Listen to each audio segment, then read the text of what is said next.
Dear audience আসসালামু আলাইকুম। Dear audience, বরাবরের মতো আজকেও আপনাদের মাঝে খুবই ইম্পর্টেন্ট একটি টাইমিং ভিডিও নিয়ে আবারও আপনাদের সামনে হাজির হলাম।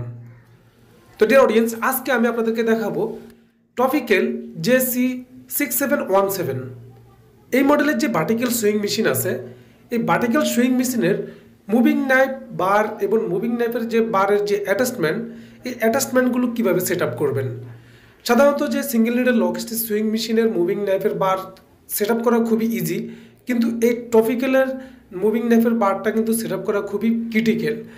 তাই এই মুভিং নাইফের বারের যে অ্যাটাচমেন্ট এটাই সম্পূর্ণ আলাদা। এখানে যদি একটু 19-20 হয় তাহলে আমরা এই টপিক্যাল সুইং মেশিনের কখনোই আমরা নাইফের যে অটো ট্রিমিং সেটা করাতে পারবো না। তাই এই মুভিং নাইফের যে বার সহ বারের যে অ্যাটাচমেন্ট সেগুলো আপনারা কীভাবে পারফেক্টভাবে সেট আপ করবেন এবং টাইমিং করবেন সেটাই আপনাদেরকে এই ভিডিওতে দেখিয়ে দেব। তাই আমার এই ভিডিওটি শুরু থেকে শেষ পর্যন্ত মনোযোগ সহকারে দেখে থাকুন এবং জেনে নিন কীভাবে ভার্টিক্যাল সুইং মেশিনের মুভিং নাইফের বার সহ অ্যাটাচমেন্ট সেট আপ করবেন। তো ডিয়ার অডিয়েন্স, আমরা ফিরতেছি ছোট্ট একটি এন্ট্রির পর, আমাদের সঙ্গেই থাকুন।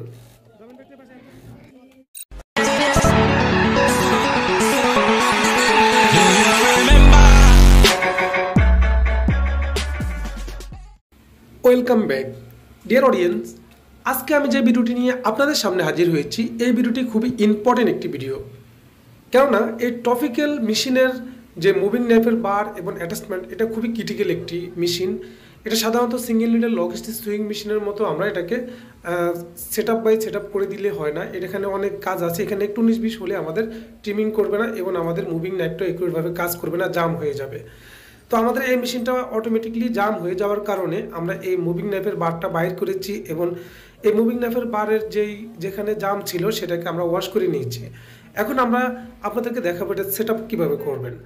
আসলে সাধারণত এই মেশিনগুলো মুভিং নাইফের বার বাইর করা খুবই ইজি, সবাই পারবেন, কিন্তু সেট আপ করার ক্ষেত্রে আপনাদের অনেকগুলো জিনিস যেগুলো লক্ষ্য করতে হয় সেগুলো আপনাদের জেনে রাখা দরকার। তাই আমি এই ভিডিওটা আপনাদেরকে দেখাবো। শুরুতে আমরা মুভিং নাইফের যে হোল্ডারটি আছে, এই মুভিং নাইফের হোল্ডারের মধ্যে আমরা মুভিং নাইফের বারটি ভিতর দিকে ঢুকিয়ে দেব। তবে সে আমাদেরকে খেয়াল রাখতে হবে বারের যেই পাশ মোটা অংশ সেই পাশ আমাদের লেফট সাইডে থাকবে এবং চিকন অংশ রাইট সাইডে থাকবে। বারের প্রথম মাথায় আমাদের একটি রাবার দিতে হবে, যেখানে আমরা স্প্রিংটি লাগিয়ে রাখবো। রাবার দেওয়ার পর এখানে আমাদের যেই সোলোনাইটের যে ক্যামের সাথে যে অ্যাটাচমেন্টটা, সেই অ্যাটাচমেন্টটা আমরা আপনাদেরকে দেখালাম যে আপনারা এটা কীভাবে বসাবেন। এখানে যে আংটাটি আছে সেই আংটার সাথে এটাকে বসিয়ে এখানে ক্যামের সাথে যে অ্যাটাচমেন্ট, সেই অ্যাটাচমেন্টের মধ্যে কিন্তু দুটি রিং আছে বা বল আছে। একটি বল আমাদের ক্যামের ডান পাশে থাকবে, আরেকটি বল আমাদের লেফট সাইডে থাকবে। তবে সেই ক্ষেত্রে লেফট সাইডের যে বলটি, সেই বলটি অবশ্যই আমাদেরকে মেশিনের উপরের দিকে থাকবে এবং এই অ্যাটাচমেন্টের যেই দুটি স্ক্রু, এই দুটি স্ক্রু কিন্তু আমাদের সরাসরি সামনের দিকে থাকবে। এবং আমরা এই বারটি আমরা আস্তে আস্তে ভিতর দিকে ঢুকিয়ে নিব এবং অ্যাটাচমেন্টের যে মাঝখান দিয়ে যেই গ্যাপটা আছে, এই গ্যাপ দিয়ে কিন্তু আমাদের বারটা ভিতর দিকে যেতে হবে। আর অ্যাটাচমেন্টের লেফট সাইডে আমরা যে স্প্রিংটি ব্যবহার করেছি সেই স্প্রিংটি সম্পূর্ণ সোজা থাকতে হবে। তো আমরা অ্যাটাচমেন্টের মাঝখান দিয়ে যে মুভিং নাইফের বারটি আছে সেই বারটি আমরা ভিতর দিকে ঢুকিয়ে দিচ্ছি এবং বারের মধ্যে কিন্তু মার্ক চিহ্ন আছে, কয়েকটা মার্ক আছে। সেই প্রত্যেকটা মার্ক কিন্তু আমাদের সামনের দিকে, একদম বরাবর সামনের দিকে থাকতে হবে। যদি মার্কগুলো আমাদের সামনের দিকে না থাকে তাহলে সেক্ষেত্রে আমরা পরবর্তীতে এটাকে সেট আপ করতে পারবো না।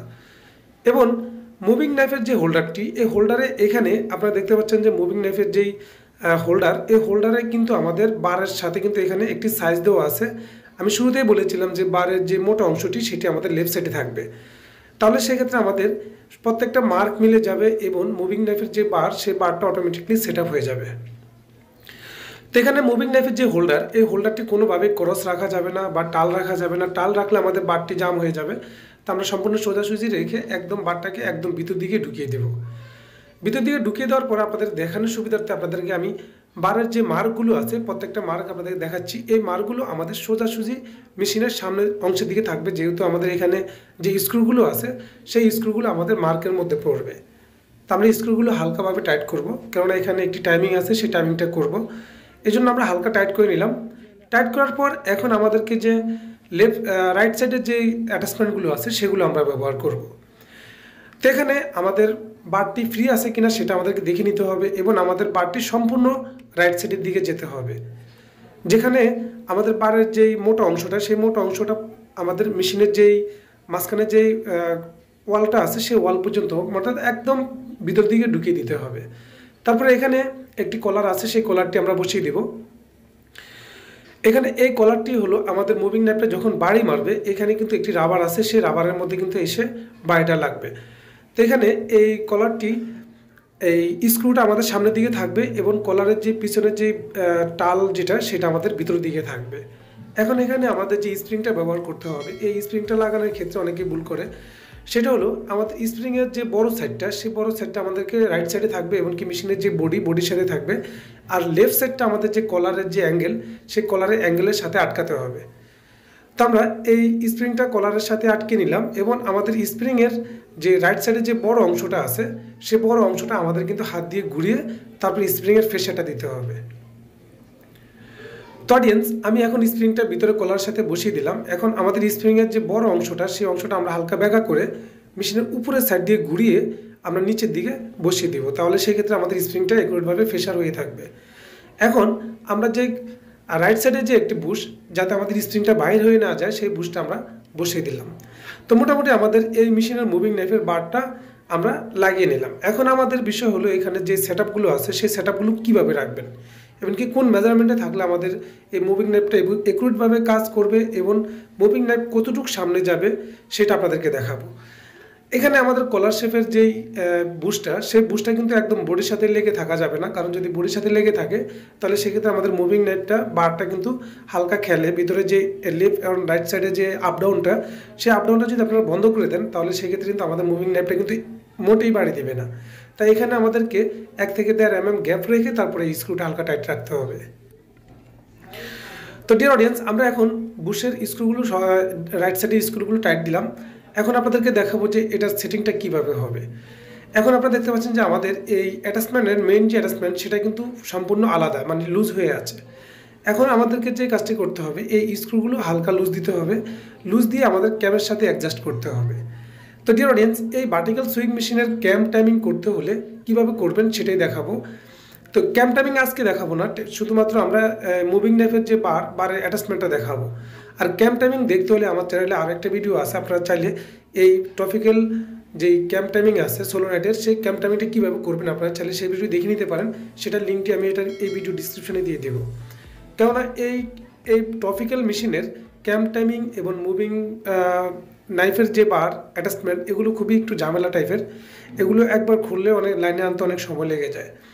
তো এখন আমরা যে কাজটি করব, আমরা এখন এই লেফট সাইড থেকে আমরা বারটাকে সম্পূর্ণ ভিতর দিকে ধাক্কা দিয়ে রাখবো এবং যেই অ্যাটাচমেন্টটা আছে, সেই অ্যাটাচমেন্টের স্ক্রুটাকে আমরা যে ক্যামের যে এই শেপটা আছে, সেই শেপের এখানে যে আমরা পিনটা গেছে, সেই পিনটা কিন্তু আমাদের এখানে 1 থেকে 1.5 mm গ্যাপ রেখে আমরা এই স্ক্রুটা টাইট করব। টাইট করার পর আমরা হাত দিয়ে ঘুরিয়ে দেখব যে আমাদের এই পিনের সাথে ক্যামের সাথে কোনো সংঘর্ষ হয় কিনা বা টাচ হয় কিনা। এখন আমরা যেটা করব, এই মুভিং নাইফের যে সোলোনাইট, এই সোলোনাইটটাকে কিন্তু আমরা হাত দিয়ে টেস্ট করে দেখব যে আমাদের মুভিং নাইফটা কতটুকু যায় এবং কতটুকু ঘুরে। এখন আপনারা দেখতে পাচ্ছেন যে আমাদের মুভিং নাইফের বারটা কিন্তু হালকা আপ ডাউন করতেছে। তো সেটাকে আমরা এত বেশি আপ ডাউন করাবো না, 1 থেকে 1.5 mm জাস্ট আমরা একটু লুজ রাখবো, যাতে মুভিং নাইফটা ঘুরতে যাতে সুবিধা হয়, মানে ইজি থাকে। একদম যদি মেশিনের সাথে যদি কলারটা টাইট করে রাখি, তাহলে এই মুভিং নাইফটা কিন্তু জাম হয়ে থাকবে, ঘুরতে কষ্ট হবে। এখন আপনারা দেখতে পাচ্ছেন যে আমাদের সোলোনাইট যখন কাজ করতেছে, তখন আমাদের মুভিং নাইফটা বাড়ি মারতেছে। এখন আমাদের মুভিং নাইফের যে স্ক্রুটা, সেটা কিন্তু সম্পূর্ণ লুজ করা আছে। আমরা এখানে হালকাভাবে একটু টাইট করে রাখলাম, যেহেতু এখানে একটা টাইমিং আছে। তো আমরা এখন হাত দিয়ে ম্যানুয়ালি এই মুভিং নাইফের টাইমিংটা করব। এখন আমরা সোলোনাইটের যেই অ্যাটাচমেন্টটা আছে, সেটাকে আমরা যখন ভিতর দিকে চাপ দিয়ে ধরে পুলিটা ঘুরাচ্ছি, তখন কিন্তু আমাদের এই মুভিং নাইফের পিনটা কিন্তু আমাদের ক্যামের ভিতর দিকে ঢুকে যাচ্ছে এবং ক্যামের যে শেপটা আছে, এই অ্যাঙ্গেল শেপের মধ্যে ঘুরে কিন্তু আমাদের মুভিং নাইফটা সামনের দিকে আসতেছে। তো ডিয়ার অডিয়েন্স, এখন আমরা এই এই মেশিনটির মুভিং নাইফটা কতটুকু সামনে আসতেছে, আমাদের ফিক্সড নাইফের সাথে আমাদের অ্যাটাচড হয়েছে কিনা সেটা দেখাবো। তো মুভিং নাইফের সোলোনাইটটা চাপ দিয়ে ধরে আমাদের মেশিনের পুলিটা ঘোরাতে হবে। ঘোরানোর পর এখন আমরা দেখবো যে আমাদের মুভিং নাইফটা ফিক্সড নাইফের সমান আসছে কিনা। এখানে আপনারা দেখতে পাচ্ছেন যে আমাদের জাস্ট মুভিং নাইফের যেই আইটা আছে যেখানে আমার সুতাটা কাটবে সেই পর্যন্ত যাচ্ছে। আপনারা চাইলে আরেকটু বাড়িয়ে দিতে পারেন, আমি আরেকটু বাড়াবো। তো মুভিং নাইফের হোল্ডারটা লুজ দিয়ে আরেকটু সামনের দিকে নিয়ে আসবো, তাহলে সেক্ষেত্রে মুভিং নাইফটা আরেকটু সামনের দিকে আসবে। তো এখানে এই স্ক্রুটি আমরা শক্তভাবে টাইট করে দিলাম এবং কি হাত দিয়ে ঘুরিয়ে দেখবো যে আমাদের মেশিনের মুভিং নাইফটা সম্পূর্ণ ফ্রি আছে কিনা।